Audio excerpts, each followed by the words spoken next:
बिस्मिल्लाहिर्रहमानिर्रहीम। अस्सलाम वालेकुम। मेरा नाम है ज़ीशान उस्मानी। मेरे एक बड़े अच्छे दोस्त हैं, उनका नाम है मुफ्ती मोहम्मद अफनान। लंदन से पढ़े हुए हैं, अच्छे खासे पढ़े लिखे आदमी भी हैं और माशाल्लाह से तखस्सुस भी किया हुआ है, मुफ्ती भी हैं और आलिम का कोर्स भी किया हुआ है। इन्होंने एक बड़ी इंटरेस्टिंग किताब लिखी है, उसका नाम है मोहब्बत की ज़ुबानें, द लैंग्वेजेस ऑफ लव। आप किस तरीके से मोहब्बत का इजहार कर सकते हैं। आप छू के कर सकते हैं, बातों से कर सकते हैं, हाथ बटा सकते हैं किसी का। सुन्नत तरीके क्या हैं, सुन्नत नबी सल्लल्लाहु अलैहि वसल्लम से हमने क्या सीखा है, सहाबा किराम की ज़िंदगी से क्या सीखा है। मियाँ बीवी के जो ताल्लुकात हैं, किस तरीके से उसकी नशोनुमा करनी चाहिए, किस तरीके से उसके अंदर बेहतरी लाई जा सकती है। इस टॉपिक के ऊपर हमें बहुत ज़्यादा फालतू लव किस्म का मटीरियल मिलता है, बहुत ज़्यादा हमें वेस्टर्न मटीरियल मिलता है जिसका इस्लाम की और हमारी अक़दार से कोई ताल्लुक़ नहीं होता।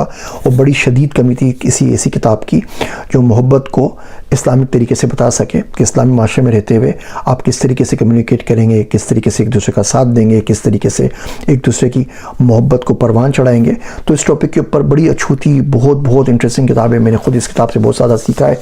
मोहब्बत की ज़ुबानें गुफ्तगू से शाये हुई है, लिंक में शेयर कर रहा हूँ। डॉक्टर अफनान की इस किताब को ज़रूर पढ़िएगा और हमें बताइएगा ये किताब आपको कैसी लगी।